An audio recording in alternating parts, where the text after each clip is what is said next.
everyone, my name is Cyrus, welcome back to my channel. Today I want to talk about Wicked for Good.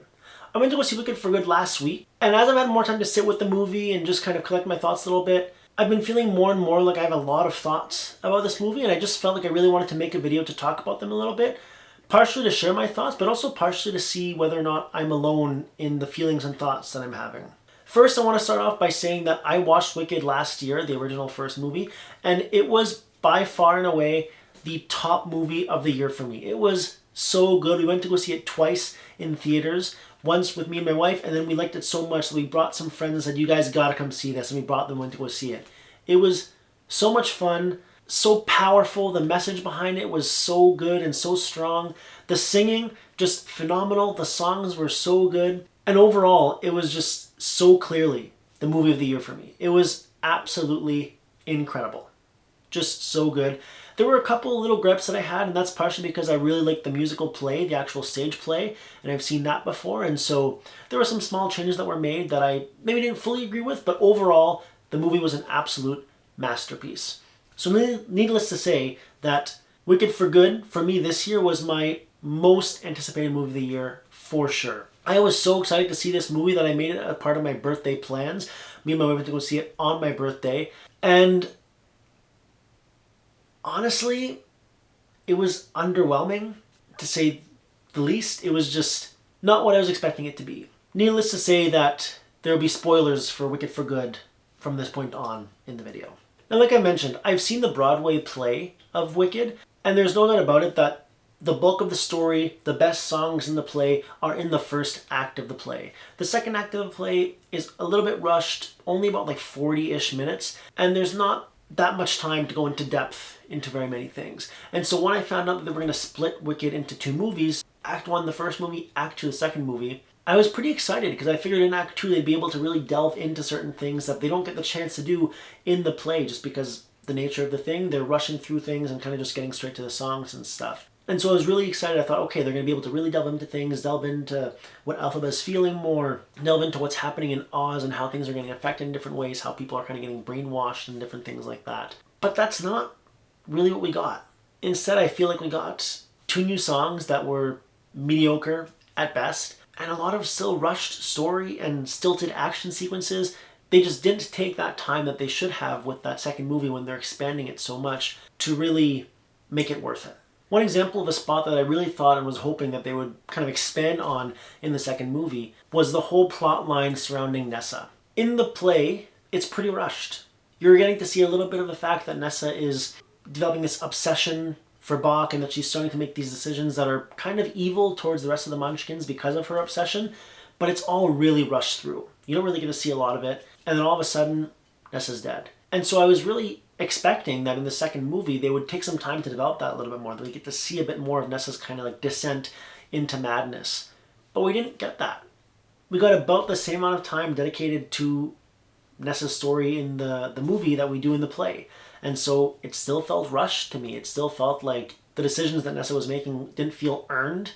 It just kind of felt like, okay, she's just going crazy.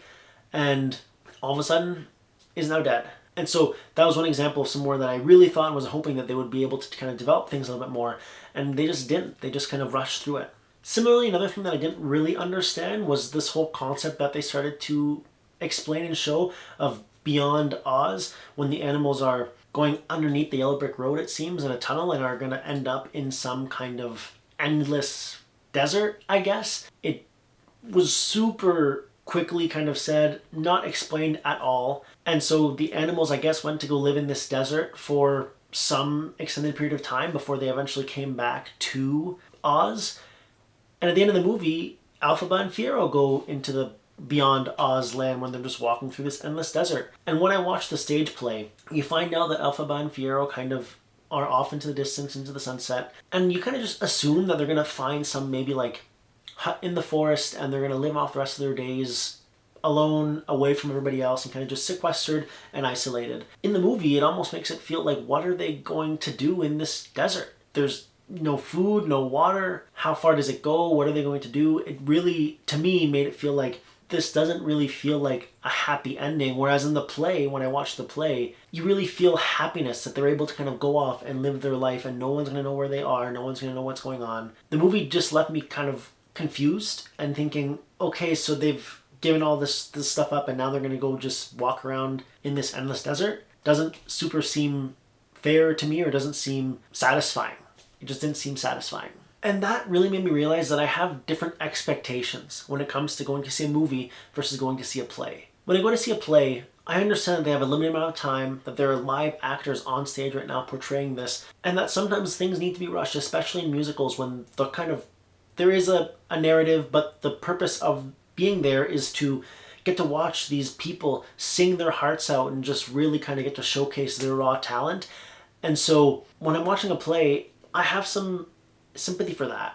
You kind of fill in some blanks and you say, yeah, of course, this is a play. Maybe they're not really holding a sword, they're holding something else instead. And you kind of just, you fill in the blanks for them a little bit. And you have a little bit of leeway. You give a little bit of leeway to a play when there are live actors on stage doing something. And when I'm watching a movie, I have a higher expectation of you. I have higher expectations that when you're putting in all this time in the editing room, that you can retake scenes over and over again, that you're going to deliver a more polished product at the end of the day. That you're going to be able to tie up storylines and kind of tie up loose ends, that it's all going to be kind of wrapped up in this nice, neat bow at the end of the day when you're kind of going through and you're putting in all this time and effort into things. And so I just have higher expectations when I'm going into a movie than I do when I'm going into a play. And I know that there are live people on stage, so I might forget their lines or anything like that. And in this case in particular, when I found out that there was going to be 2 movies, part 1 and 2, it kind of raised my expectations a little bit. It made me expect that, okay, if you're going to split this into 2 parts, then you're really going to delve into things, you're really going to go deep into different things. But that's just not really what happened.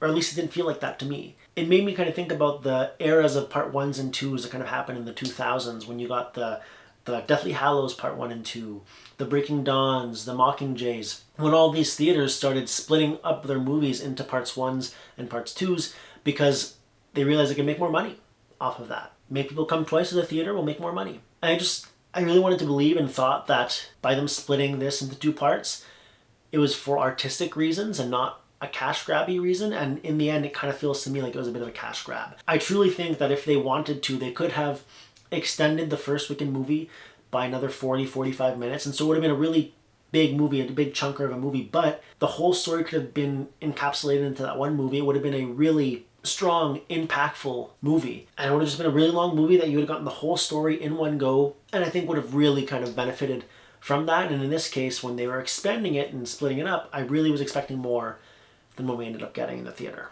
And because of that, one of my other main critiques is they expended all this time and they're taking all this time to do these things, and I just didn't really love the way that they combined the music and the movie and the acting in some ways at different times. When you're watching the play, if you've ever seen Wicked the play, you're just hearing these ballads over and over, and you're not really having time to sit with your emotions. It's just you're getting hit with emotion after emotion after emotion, and so you kind of feel like your well is building up, and then once Defying Gravity comes at the end of Act 1, at least speaking for myself, I was bawling at the end of Act 1 just because it's so powerful. The song is such a beautiful song, one of the best songs in Broadway history. And the way they did that in the first Wicked movie, they just split up the song with so much random action sequences and Elphaba jumping off of the tower and all these things. And to me, it broke up the rhythm of the song. It made it much less powerful because you were not just kind of getting hit by all of these just big moments of emotion in the song. Instead, it was getting broken up, and it just made the song less powerful to me. And then in Wicked for Good, that happened again more and more. Thankfully, actually, they didn't do it to the actual titular song of the movie. They didn't do it to For Good. And I think For Good, the song, was so much better for that in the movie because they just sang the song. And it was really nice. It was really powerful, a really good moment in the movie because of that. But there were a lot of other moments that they were trying to intersperse other things going on in the movie with the song. And to me, it was just breaking up the emotion in the song in not a positive way. And I don't want you to think that I absolutely hated the movie, because I didn't. There were parts of it that were really, really great, even amazing. It just really felt to me like those parts kind of started from basically No Good Deed onwards. Prior to that in the movie, it was really like, meh, like I don't really feel it.